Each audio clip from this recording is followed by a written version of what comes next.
और जो यज्ञ से बचे हुए शेष अन्न को खाते हैं वो सब पापों से मुक्त हो जाते हैं। हम आपको जैसे ये अनुष्ठान शुरू हुआ परमात्मा का 3 दिन का पूर्णिमा पर्व, सबसे पहले परमात्मा का प्रसाद बनाया जाता है।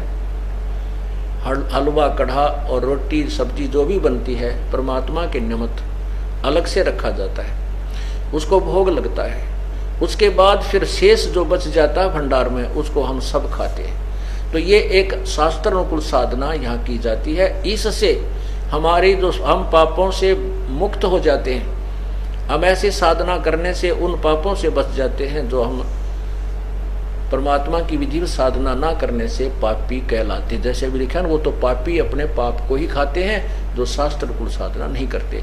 अर्थात जो अनुष्ठान किए जाते हैं और ये यज्ञ से बचे हुए शेष अन्न को, क्योंकि पहले भगवान को भोग लगा, बाकी जो भंडार में या यहाँ जो हलवा, कढ़ा या सब्जी रोटी बची ये उसके बच्चे खाएंगे। पहले पिताजी ने भोग लगा दिया, उसके बाद बच्चे खाते हैं। तो कहते हैं ये संकेत है कि यज्ञ से बचे हुए अन्न को, ये देखो गीता जी अध्याय नंबर 3 के ये श्लोक नंबर ये 14 ये 13 में कहा कि यज्ञ से बचे हुए अन्न को खाने वाले श्रेष्ठ पुरुष सब पापों से मुक्त हो जाते हैं। जो पापी लोग अपना शरीर पोषण के लिए ही अन्न पकाते हैं वे तो पाप को ही खाते हैं। जो धार्मिक अनुष्ठान विधिवत शास्त्र अनुकूल नहीं करते वो तो पापी आत्मा है। अपना पेट भरने के लिए ही गुटी लाई, दड़ी पक्का खाया और सारी रात फुंकाड़े मारे, सुबह उठते फिर धंधे में जुट गए। कहते हैं वो तो पापी लोग अपना पाप ही खाते हैं। आगे देखना 14-15 जो श्लोक है 3रे अध्याय का, इसमें बहुत जबरदस्त निर्णय है। इसमें यह भी स्पष्ट किया है कि पूर्ण परमात्मा से ब्रह्म की उत्पत्ति हुई, ज्योति निरंजन का जन्म हुआ और फिर ज्योति निरंजन ब्रह्म ने हमारे कर्म लगाए, क्योंकि यहाँ हमने करके खाना पड़ा, अपना किया कर्म भोगना पड़ता। सतलोक में ऐसा नहीं है, वहाँ कोई कर्म नहीं है, वहाँ परमात्मा के भरे भंडार हैं, वहाँ कोई कमी नहीं किसी वस्तु की। तो यहाँ आए तो हम कर्मों के बंधन में बंधे, वो प्रमाण दिया है गीता जी अध्याय नंबर 3 के श्लोक 14 और 15 में। देखना ये 14 और 15 यह लिखा है, संपूर्ण प्राणी अन्न से उत्पन्न होते हैं। अन्न की उत्पत्ति वृष्टि यानी वर्षा से होती है, वर्षा यज्ञ से होती है, वर्षा यज्ञ से होती है। आप देख रहे हो पुण्यात्माओं, जब से परमात्मा की कृपा हुई है, सतलोक आश्रम बरवाला में ये अनुष्ठान, धार्मिक अनुष्ठान प्रारंभ हुए हैं, उसी दिन से परमात्मा वर्षा कर रहे हैं। और मई और जून जो तपया करते थे उसमें भी परमात्मा ने झड़ी ला रखी थी। और उससे पहले आप देखते हो कि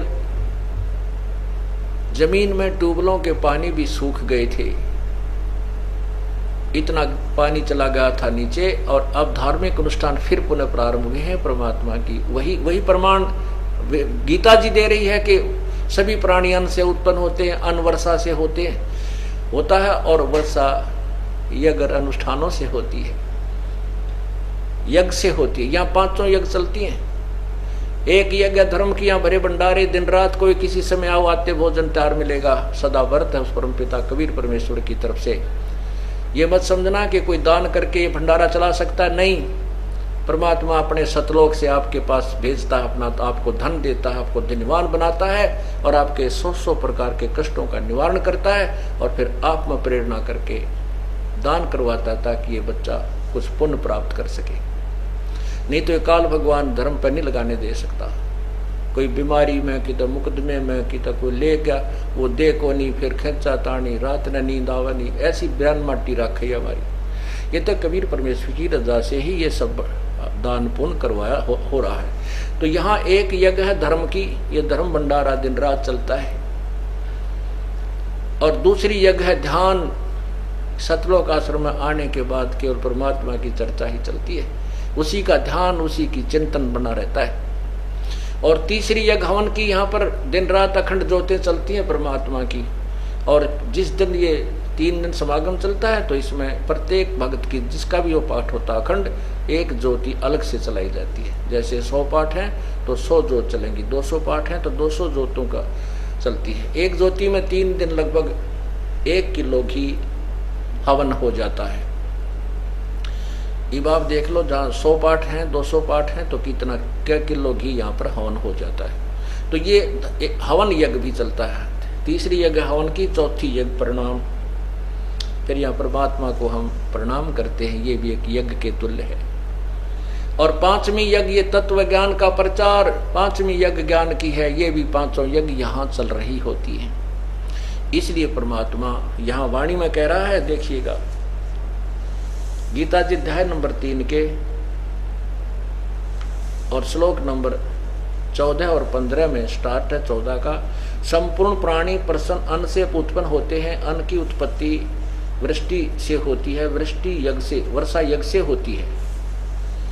और देखना, यज्ञ विहित कर्मों से उत्पन्न होने वाले हैं। यानी विहित माने शास्त्र अनुकूल साधनों से, जो शास्त्र अनुकूल विधि से, शास्त्र अनुकूल साधना जो की जाती है वही कर्म काउंटिंग में होते हैं, अन्यथा नहीं।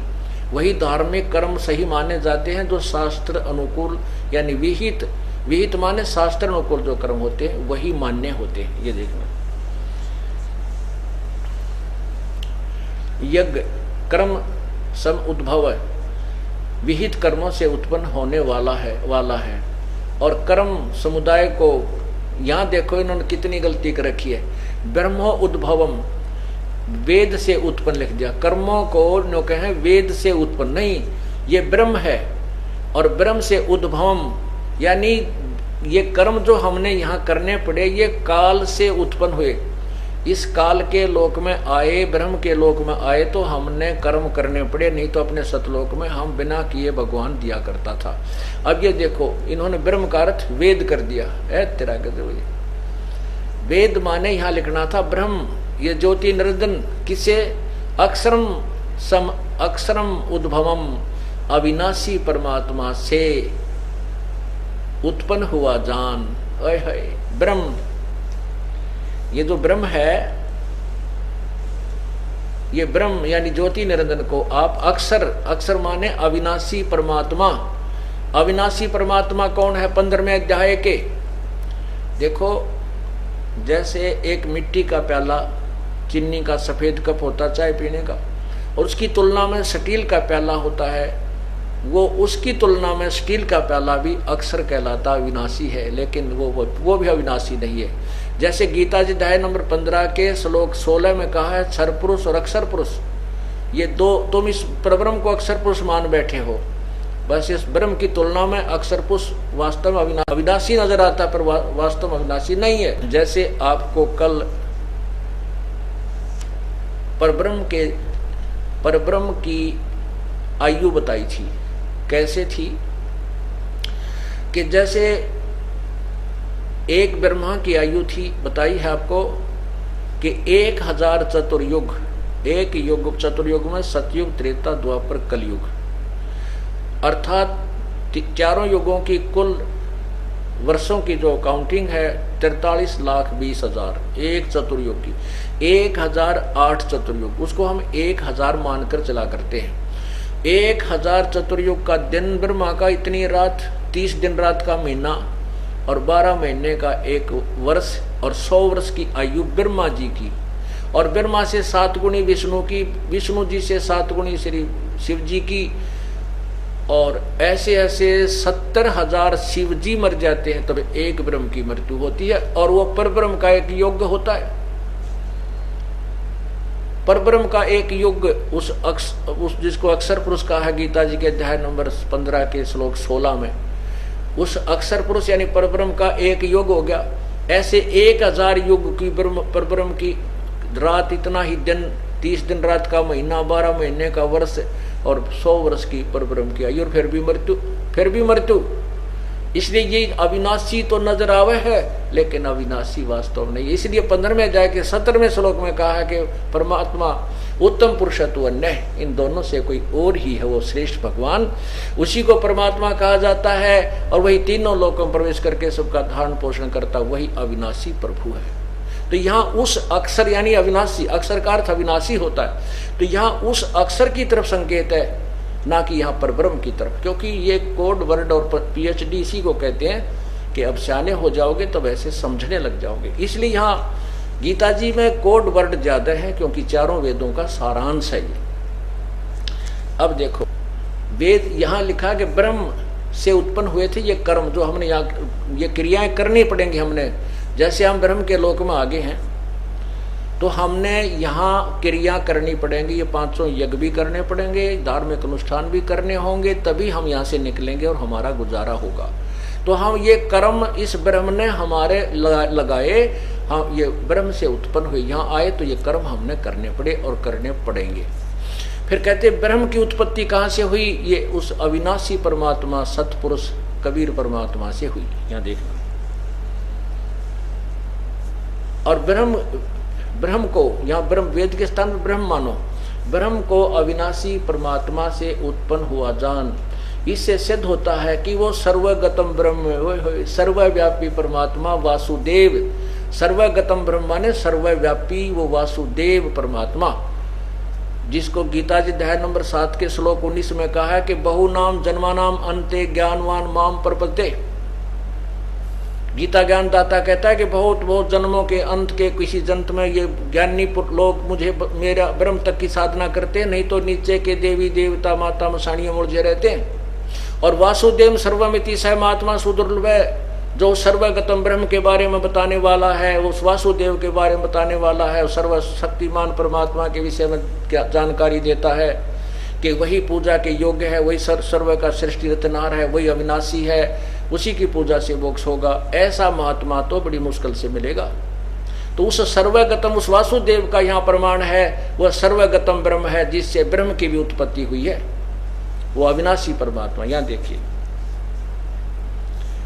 फिर यहीं से आते हैं ब्रह्म, यहाँ ब्रह्म ज्योति निरंजन समझो, क्षर पुरुष को आप अविनाशी परमात्मा से उत्पन्न हुआ। इससे सिद्ध होता है कि सर्वगतम ब्रह्म सर्वव्यापी परम अक्षर परमात्मा। परम अक्षर यानी अविनाशी से भी अक्षर से परम अक्षर अविनाशी परमात्मा सदा ही यज्ञ में प्रतिष्ठित है।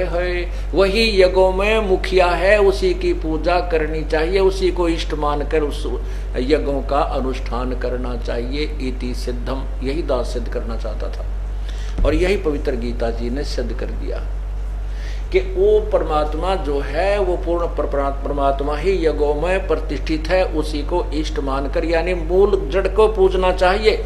उस जल की जड़ की पूजा से फिर देवता बढ़ेंगे, ये ब्रह्मा विष्णु महेश के पास हमारे संस्कार ऑटोमेटिक जाएंगे, और फिर ये हमारे को ना मांगते हुए भी देंगे।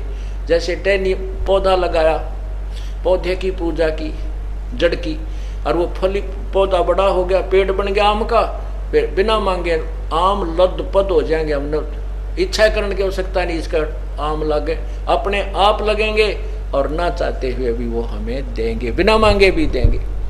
ये गीता जी के अध्याय नंबर 3 के श्लोक नंबर 10 से 15 तक ने भी प्रमाणित कर दिया कबीर परमेश्वर के उस अमर ज्ञान को।